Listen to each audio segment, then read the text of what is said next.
I would say that, the future depends on what we as a society decide it's going to be today and on what we want to make of it. I'm really happy to say that, the circumstances we found ourselves in during the crisis didn't create just difficulties. We've also had so many possibilities come up. And if these 2 years confirmed anything, it's that Google has a responsibility and a privilege to be as helpful as possible to everyone. Our CEO, Sundar Pichai, recently said, one of the biggest way we can actually be helpful is by reimagining the future of work. And you've probably heard that, we've remodeled the work week 3+2, so basically 3 days from the office and 2 days from wherever you feel most efficient. Then we've introduced the new Smart Canvas experience in the Google workspace that helps you basically work while having a live meeting. So making it a better experience if you work remotely. Another thing was there that, to make us feel a bit more closer together, we have Project Starline. You might have heard of it. It's basically an AI high-resolution camera solution that helps you create a 3D model of the person you're in a meeting with, that it looks like they're sitting just opposite to you. So it makes you feel a bit more closer, even if you're not that connected. And it's not just about sitting at your desk. Other times it's using technology for some life situations, such as traffic. For example, we started developing safer routing in maps, which means we're through AI noticing road weather and traffic conditions in places where people are more likely to brake. And we're trying to prevent problematic traffic situations where people already have been causing them, and to try and improve the traffic a bit more. There's even more on AI. We also have a new tool that helps you identify skin, hair, and nail conditions using your camera. So what you can do, you take your camera, you take 3 photos, you upload them, and then answer a set of questions on your skin type, on your previous conditions. And the tool is not really there to diagnose you, but to give you an idea of what could actually be happening, say a rash or something that later on you can take to a doctor. But it's really good for spaces where doctors are not that available and where people need a bit more self-reliance. To build furthermore on AI, as AI is obviously one of the key subjects that we're having today. We also have our new Lambda language technology, which tries to identify natural language and transform it to something that a computer can understand and reply. Basically, it tries to make it more accessible to people who are not able to write, to people who are, for some reason, not able to use the computer the traditional way a regular user does. So basically, trying to make it a bit more closer to everybody, not just to people who have average abilities. Then you've probably heard about the quantum computer and everything else, but to go back to the skills, you've heard what we're preparing, and I mean, there's going to be a lot more. What I would say that is a great thing for anybody who is right now entering the workforce or is considering like pivotal work changes, go and look for World Development Report that's done by the World Bank. It's a great place.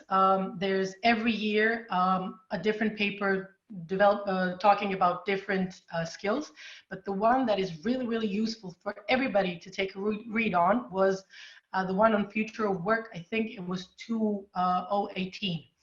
And it's really great because it explains there are 3 key elements to making yourself successful in the future of work. First 2 are actually not really up to you. It's infrastructure, whether your place of living has good broadband connectivity, whether you have digital literacy taught in formal schooling. The second is regulation. We now see the gig economy, we now see people living as digital nomads, and we don't see really taxes or a governmental system that supports the situation correctly. It's not up to date with everything that's happening. And it's really, really necessary for people to feel supported from both sides, both to earn and to have a decent environment in terms of public. Now, when we have those 2 things, then we can go on forward to the skills. My counterparts, ladies from Microsoft and ASA and other companies actually said many interesting things, and I would agree with most of them. But I would say this. It's not about a specific skill. It's not about crunching the numbers in Excel. It's not about learning the essentials of machine learning or knowing how AI actually functions. It's about developing a mindset that is ready to adapt to new things, that is ready to reinvent itself, not live on the old laurels and say, yes, I did this 5 years ago and that's what makes me amazing. So it's most important to push yourself in terms of, I know nothing every single day. And every single day is a chance to, keep learning more and keep learning more. And just because somebody is at a smaller position than I am right now, that doesn't mean it's going to be the case in 2 years' time. So basically, an adaptive mindset that's going to support a lifelong learning in an environment that you don't know what's going to be next tomorrow. And one more thing as a skill, it's authenticity. The fact that most of us are looking for, okay, what's the big next thing where I can earn some money? What's the big next thing where I can develop my career? It's not just about that. It's what you feel inside yourself that makes it easier for you to learn and not burn out. That makes it easier for you to work hard and not inflict damage on yourself. So basically, developing that mindset, and then all the skills will follow. Okay. Great. So we can really say that Google is the company that creates our future, and it's very interesting that we have heard from you how this future will look like. And I will proceed with our next question. And can you tell us how important actually gender diversity is for this future development based on technology? Of course, of course. So basically, I would say there are two things that make it a good future. The first thing is us solving current issues that we're facing. And the second is somebody or a company having great ideas on what we can do to improve quality of life of certain individuals or a group, a community. And if we look at it, how to make those things succeed, we actually need a good stance from three sides. The first thing would be from a user perspective. What does diversity mean? That means not everybody is going to be using the product the same way. Not everybody is going to have similar needs from it. People might differently assess it as useful or less useful. So it's going to be a whole different experience for something that we imagine as a single user.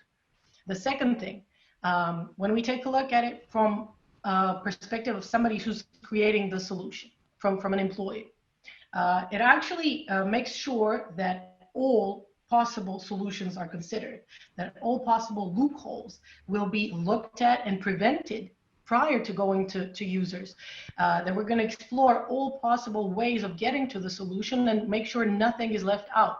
So a variety that the ladies in prior panels have actually mentioned is the thing that brings us to better solutions. And once we have better solutions, we can go to the boardroom. What happens in the boardroom? Everybody's interested in the numbers. What's the ROI on the solutions that we're making? And there's actually a great study, I think you might have mentioned it a bit earlier, analyzing Fortune 500 companies over the last 4 years. It actually compared companies that had more female board directors with those who had less, over 3 metrics. The first one was return on sales, the second was return on invested capital, and the third was return on equity. The whole point was, analyzing it over 4 years' time, they found that those companies who had most women board directors actually achieved around 53% more return on equity than those who had less. So it's not just about the solutions, it's about earning as well. And if you break it down, it's quite simple. It's you have more people giving more various ideas. More various ideas bring you to better solutions. Better high quality solutions bring you more return. So it's more bucks and better quality of life for everyone. But Nina, how we can then empower women to participate more in creating digital future, and what you and Google do in this field? Well, there's a lot to be done. I'll tell you what Google does, and then we can discuss on what we as individuals in this region can do. Google takes this matter very seriously, and I'm happy to say that it's a company that follows my set of values. The first thing is there's an annual report.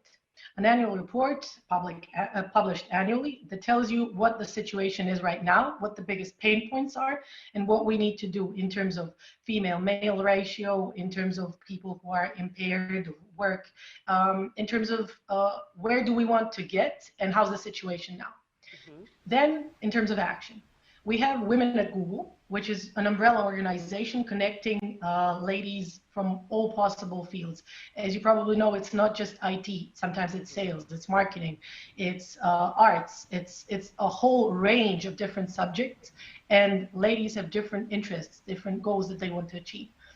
Under Women at Google, there are multiple initiatives helping those ladies achieve their goals. So we have Leaning at Google, who gives you mentorship and ability to socialize and to listen to different interviews. We have Women at for Tech Engineers that help you solve more technical issues in the course of your action with female mentors. So basically a whole range of initiatives that are up to employees. What you stressed before was it's up to us. You can start something. You can find people who think the same and then try to scale it. One of the initiatives that I really, really like, and it's close to my heart, and we actually did something about it with AFA, is I'm Remarkable. I'm Remarkable is an initiative that was developed by 2 employees that is trying to empower women and underrepresented groups to talk more vocally about their successes, to try and find their way in the corporate ladder in a nice way by sticking up for themselves and by not being shy. It's also about challenging the established gender norms, the beliefs that females need to be very modest, that we just need to work and put our heads down. So it's basically very, very strong in empowering women and ladies. That's one of the things that we can do. There's a lot more, but I suggest we might skip to the next question, and I'll give you a bit more insight on that. Yeah, you mentioned, I think, during this speech several times how this gender balance is important, but I would like one more time maybe just to underline how it is important in creating more ethic and human future tailored to the needs of all of us. All right. Well, I'll take a different perspective from the ladies that took part in previous panels. And I'll just try to take a look at what happens if we don't. What happens if we leave the girls outside? There's a great metric developed by the World Health Organization, and it's called Gender Inequality Index. Look it up. It's a really interesting thing. That actually shows you what happens if we leave girls aside. First thing, where it all starts, is education. There are several studies showing that in low-income countries, for every 100 boys that go on to higher education, so university and onwards, there's only 55 girls that do the same. And that's where the issue starts. Then you have a problem of more chances of early marriage, more chances of premarital sex and earlier births. You have lesser control of births and less control over physical and mental health of a woman. You see decreased literacy, you see decreased wages, you see lower income growth.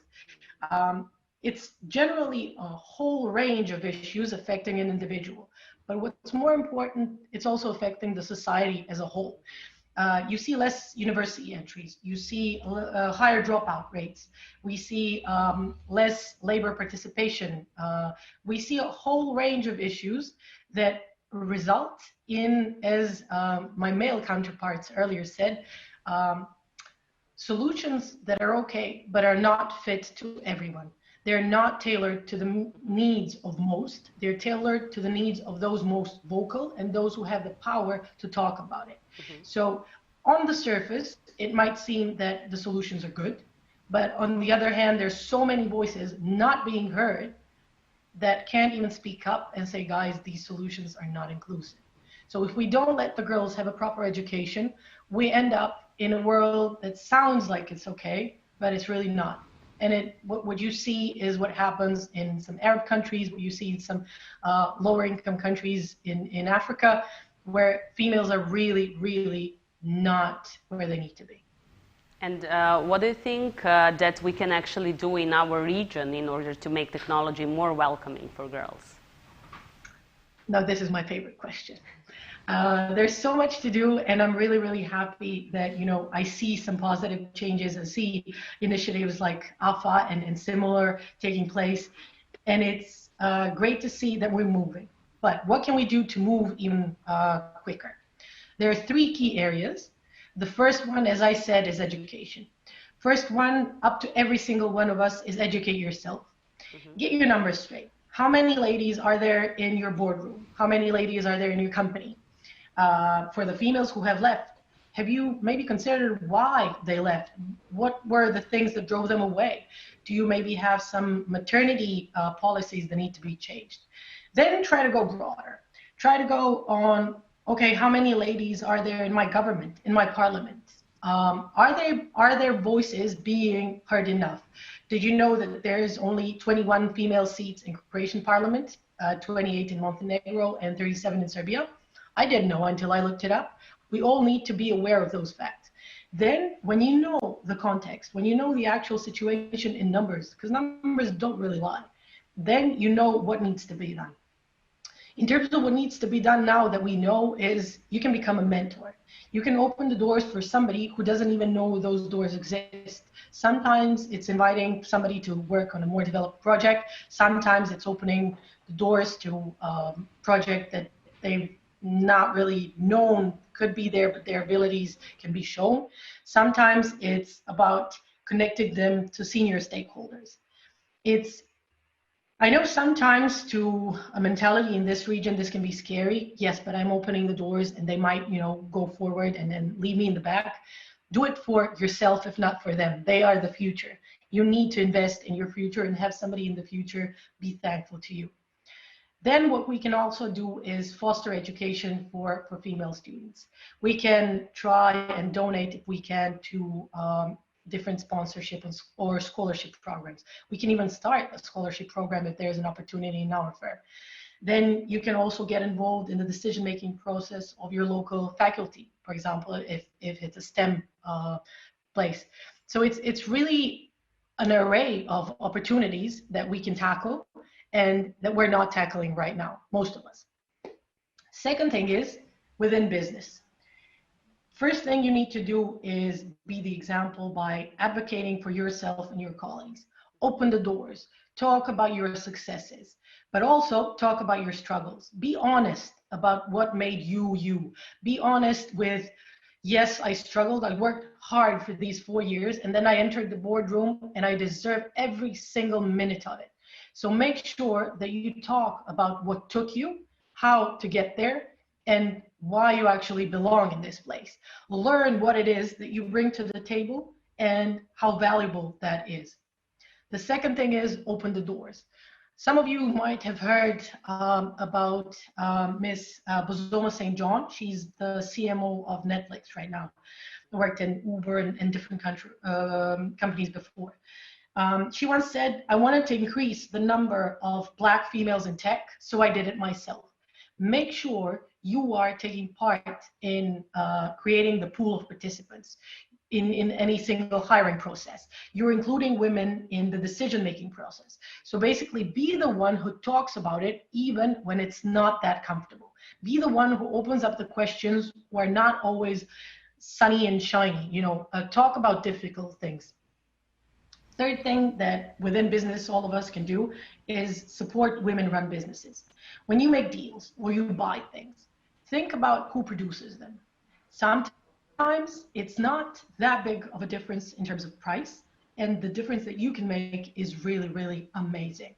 So think about where the things and services you purchase come from, and try and support places where females are the driving motors behind them. The last part where we can take part is media. As I said, you need to be the example. Live like you want a younger self to live and do so loudly. So be honest about what needs to be done. The second thing is be decisive in shutting down behavior that is misogynic or shutting females down. be vocal about unfair treatment. If there's a panel and all the ladies are being asked, okay, but how do you balance your life and your work, your family and your work? Make sure to discuss why the male counterparts are not being asked that. So it's an okay question only if you ask all of us, how do we balance between family and business? And the last part is ensure representation. So whenever there's a panel discussion, whenever there's a great event like this one, make sure you take both sides. You take both females and males. There's a great association in Slovenia called ONAVE, which is working on this matter by creating an address book where all experts from all fields are female and are registered. So never again can there be a panel with an excuse, oh, we took only males because we couldn't find a female. Mm-hmm. It's a great place to start and a great place to ask for accountability. I'm really, really happy to hear that, you know, in our countries, we see the change, but we need to make it much, much more about ourselves and take our own steps every single day. Thank you. And that's pretty much it. Thank you, and thank you for always really be the great partner of AFA projects and initiatives. And thank you, Nina, for such an eye-opening and really inspiring conversation. It is always a pleasure to talk with you. Happy to have been part. Wish you a good day. Bye. Thank you.